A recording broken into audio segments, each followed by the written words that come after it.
महाराणा प्रताप सिर्फ मेवाड़ के राजा नहीं, बल्कि स्वाभिमान, स्वतंत्रता और राष्ट्र प्रेम के प्रतीक थे। जब भारतवर्ष मुगल साम्राज्य के अधीन हो रहा था, तब प्रताप ही थे जिन्होंने अकबर की अधीनता ठुकराई। कठिनाइयों और जंगलों में रहकर भी उन्होंने मातृभूमि की रक्षा की। आज भी उनकी वीरता, साहस और बलिदान की गाथा हमें प्रेरणा देती है। महाराणा प्रताप का जन्म 9 मई 1540 ईस्वी को राजस्थान के कुंभलगढ़ दुर्ग में हुआ था। उनके पिता थे महाराणा उदय सिंह द्वितीय और माता थीं महारानी जयवंताबाई। कुछ इतिहासकार उन्हें जीवाबाई भी कहते हैं। मेवाड़ की धरती पहले से ही वीरों की धरती रही थी। महाराणा कुंभा और राणा सांगा जैसे महान योद्धा इसी वंश से थे। प्रताप सिंह बचपन से ही इन्हीं वीर पूर्वजों की गाथाएं सुनते हुए बड़े हुए। महाराणा उदय सिंह द्वितीय चित्तौड़गढ़ के राजा थे, लेकिन उस समय मेवाड़ पर लगातार मुगलों और अन्य राजाओं के आक्रमण होते रहते थे। इसलिए प्रताप का बचपन महलों की आरामदायक जिंदगी से दूर युद्ध और संघर्ष के माहौल में बीता। प्रताप सिंह अपने 4 भाइयों में सबसे बड़े थे: शक्ति सिंह, जगमाल सिंह, वीरभान सिंह। हालांकि राजगद्दी के लिए उनके भाई जगमाल सिंह को नामित करने की कोशिश हुई थी, लेकिन मेवाड़ की जनता और सरदारों ने प्रताप सिंह को ही योग्य समझा। बचपन से ही प्रताप सिंह का स्वभाव बहुत अलग था। वे अन्य बच्चों की तरह खेलकूद में ही नहीं, बल्कि तलवारबाजी, घुड़सवारी और शस्त्र विद्या में विशेष रुचि रखते थे। इतिहासकारों के अनुसार प्रताप बचपन से ही असाधारण शक्ति और सहन शक्ति वाले थे। वे लंबे कद और मजबूत काया के धनी थे। कहते हैं कि वे लगभग 7 फीट लंबे थे और उनके पास इतनी शक्ति थी कि एक ही वार में दुश्मन को धराशायी कर देते थे। बचपन में ही उन्होंने तलवार चलाने का अभ्यास शुरू कर दिया था। वे एक साथ 2 तलवारें चलाने में सक्षम थे। रोजाना घोड़ों के साथ अभ्यास करते और लंबी दूरी तक दौड़ते। उनके पसंदीदा घोड़े का नाम था चेतक, जो आगे चलकर उनकी वीरता का प्रतीक बन गया। प्रताप सिंह का युवावस्था तक का जीवन कठिनाइयों से भरा रहा। जब उनके पिता महाराणा उदय सिंह द्वितीय चित्तौड़गढ़ छोड़कर उदयपुर की स्थापना कर रहे थे, तब पूरे मेवाड़ पर मुगलों का खतरा मंडरा रहा था। 66 ईस्वी में अकबर ने चित्तौड़गढ़ पर आक्रमण किया और भीषण नरसंहार किया। हजारों निर्दोष लोग मारे गए। इसी समय प्रताप सिंह के सामने स्पष्ट हो गया कि उनका पूरा जीवन मुगलों से संघर्ष में बीतेगा। 1572 ईस्वी में महाराणा उदय सिंह की मृत्यु के बाद राजगद्दी का उत्तराधिकार संकट पैदा हुआ।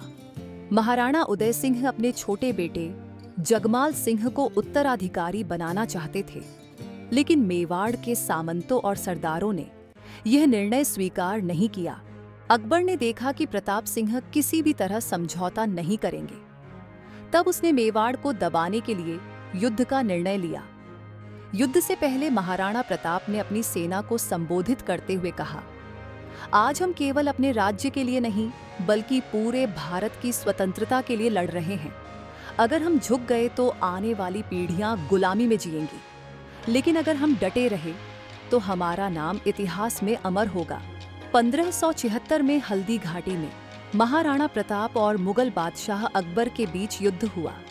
महाराणा प्रताप ने अकबर की 85,000 सैनिकों वाली विशाल सेना के सामने अपने 20,000 सैनिक और सीमित संसाधनों के बल पर स्वतंत्रता के लिए कई वर्षों तक संघर्ष किया। बताते हैं कि ये युद्ध 3 घंटे से अधिक समय तक चला था। इस युद्ध में जख्मी होने के बावजूद महाराणा मुगलों के हाथ नहीं आए। महाराणा प्रताप कुछ साथियों के साथ जंगल में जाकर छिप गए और यहीं जंगल के कंद मूल खाकर लड़ते रहे। महाराणा यहीं से फिर से सेना को जमा करने में जुट गए। 30 वर्षों के लगातार प्रयास के बाद भी अकबर महाराणा प्रताप को बंदी नहीं बना सका। आखिरकार अकबर को महाराणा को पकड़ने का ख्याल दिल से निकलना पड़ा। बताते हैं कि महाराणा प्रताप के पास हमेशा 104 किलो वजन वाली 2 तलवार रहा करती थी। महाराणा 2 तलवार इसलिए साथ रखते थे कि अगर कोई निहत्था दुश्मन मिले तो एक तलवार उसे दे सके, क्योंकि वे निहत्थे पर वार नहीं करते थे। महाराणा प्रताप का घोड़ा चेतक भी उनकी ही तरह की बहादुर था। महाराणा के साथ उनके घोड़े को हमेशा याद किया जाता है। जब मुगल सेना महाराणा प्रताप के पीछे लगी गई थी, तब चेतक महाराणा को अपनी पीठ पर लिए 26 फीट के उस नाले को लांघ गया था जिसे मुगल पार न कर सके। चेतक इतना अधिक ताकतवर था कि उसके मुंह के आगे हाथी की सूंड लगाई जाती थी। चेतक ने महाराणा को बचाने के लिए अपने प्राण त्याग दिए। महाराणा प्रताप स्वयं युद्ध में सबसे आगे थे। वे एक ही समय में दो तलवारें चलाते थे। इतिहासकारों के अनुसार उन्होंने अकेले दर्जनों मुगल सैनिकों को धराशायी कर दिया। उनका विशाल कद और अदम्य शक्ति देखकर दुश्मन सहम जाते थे। प्रताप सिंह की आंखों में केवल एक ही लक्ष्य था, मेवाड़ की आजादी। हल्दी घाटी का युद्ध भले ही अनिर्णायक रहा, लेकिन इसका असर दोनों पक्षों पर गहरा पड़ा। मुगल सेना ने यह दावा किया कि वे युद्ध जीत गए हैं, लेकिन सच यह था कि वे महाराणा प्रताप को बंदी नहीं बना पाए। महाराणा प्रताप युद्धभूमि छोड़कर अरावली की पहाड़ियों और घने जंगलों में चले गए। महाराणा प्रताप ने अरावली पर्वत श्रृंखला को अपना आधार बना लिया। वे गुरिल्ला युद्ध की रणनीति अपनाने लगे।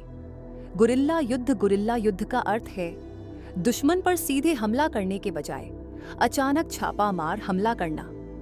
छोटी टुकड़ियों में दुश्मन की सेना पर वार करके वापस जंगलों में छिप जाना, दुश्मन की सप्लाई लाइन काट देना। महाराणा प्रताप ने इस रणनीति से मुगलों को लगातार परेशान किया। छोटे छोटे गांवों और दुर्गों पर कब्जा करके उन्होंने धीरे धीरे मेवाड़ का बड़ा हिस्सा फिर से अपने अधीन कर लिया। कठिन जीवन, लेकिन इस संघर्ष का मूल्य बहुत बड़ा था। महाराणा प्रताप और उनकी प्रजा को जंगलों और गुफाओं में रहना पड़ा। भोजन के नाम पर घास की रोटियां तक खानी पड़ी। कभी कभी उन्हें कई दिनों तक भूखा रहना पड़ता था। इतिहासकारों के अनुसार महाराणा प्रताप की पत्नी और बच्चों ने भी इन कठिन परिस्थितियों में जीवन बिताया। एक बार की घटना प्रसिद्ध है। जब उनके बच्चे भूख से रोने लगे तो महारानी ने घास पीसकर आटे की तरह बनाया और उससे रोटी बनाई, लेकिन वह रोटी भी उनके हाथ से गिर गई और एक कुत्ते ने उठा ली। यह देखकर महाराणा प्रताप की आंखों से आंसू बहने लगे, लेकिन उन्होंने संकल्प किया कि चाहे कितनी भी कठिनाई क्यों न आए, वे अकबर की अधीनता स्वीकार नहीं करेंगे। हल्दी घाटी युद्ध 176 के बाद महाराणा प्रताप ने हार नहीं मानी। वे लगातार मुगलों के खिलाफ संघर्ष करते रहे। गुरिल्ला युद्ध की सफलता, प्रताप सिंह ने अरावली के जंगलों और पहाड़ियों से छापामार युद्ध जारी रखा। वे अचानक मुगल चौकियों पर हमला करते और फिर पहाड़ियों में लौट जाते।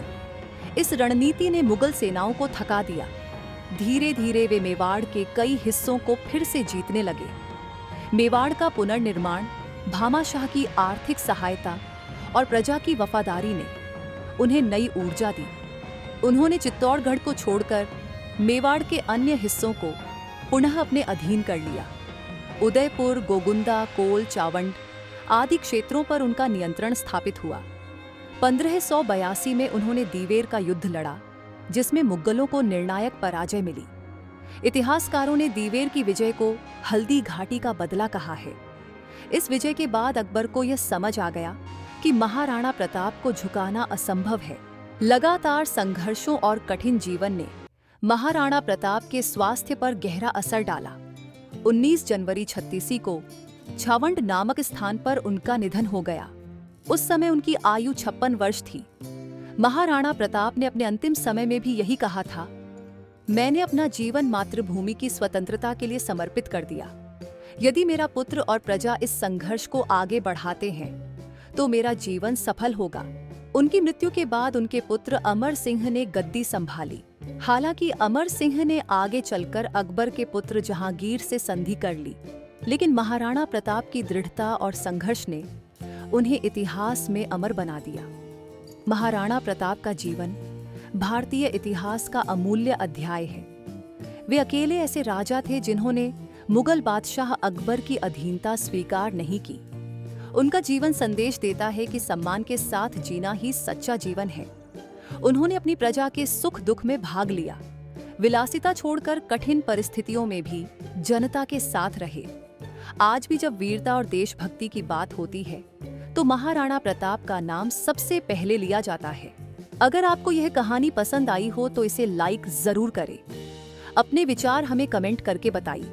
ऐसी ही ऐतिहासिक और प्रेरणादायक कहानियां पाने के लिए हमारे चैनल को सब्सक्राइब करना बिल्कुल न भूलें।